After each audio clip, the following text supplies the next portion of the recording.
So Peter, how about it? Let's just go send another billion over to Ukraine. Let's spend $300 billion on people that took out loans for college that maybe they didn't even need, when only a small percentage of Americans actually go to college and they want us to pay for it. Number one, where are they getting this money from, Peter? Well, they're going to print it. I mean, it's pure inflation. All the money that students are not going to repay to the government's just going to print. The Federal Reserve is going to create that money because this is like a giant tax cut for certain Americans, because the U.S. government is not going to get the money that it was going to receive from the repayment of those loans. So where is it going to get the money? Because there's no spending cuts. The government is not saying, in order to pay for canceling student loans, we're going to cut these other government programs.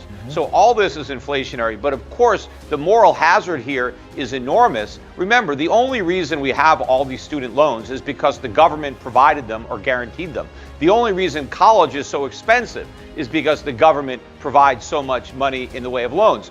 But now that they start forgiving loans, students are going to borrow more money than ever before, because the colleges are going to be able to tell the students, hey, who cares how much you borrow for college? You're not going to have to pay any of it back anyway. So we're going to double your tuition, and don't worry. Hey, maybe we'll throw in a free car. Hey, go to college and get a free car. Don't worry. The government's going to pay for it all. Doesn't matter how much you borrow. On top of all this, the housing market's starting to crash, I hear, in several states. We've got the supply chain shortage.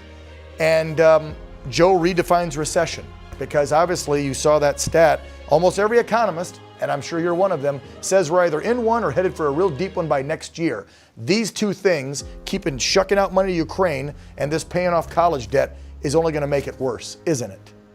Well, we're already in a recession. By next year, maybe they'll be calling it a depression, or they'll be denying that as well. But I think that's what it's more likely to be. But it's also an inflationary depression, because inflation is going to get worse, not just because they're making it worse with student debt forgiveness or more aid to the Ukraine, but as the economy ultimately implodes, they're going to try to stimulate it. In fact, I think the reason they want to extend these moratorium on student loans is because they want to get through the next election, the midterms. They want to make sure that the voters vote for the guys who gave them out a freebie. Well, also what's going to be happening is the economy is going to be getting a lot worse, and there's going to be a lot of political pressure on the Federal Reserve to turn its attention from inflation to trying to do something to prop up a weak economy.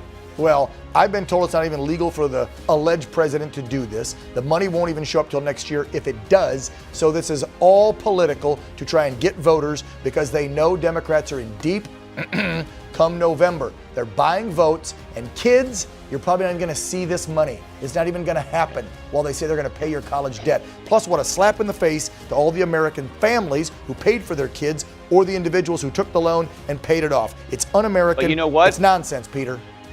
Yeah, but you know what? This is also sending a message. If you're thinking about paying for your kids' college, don't do it. You're a sucker if you pay. Everybody is going to borrow the money on the chance that the loan is going to be forgiven. Why would you want to pay for something when the government says, hey, don't pay for it, it's going to be free?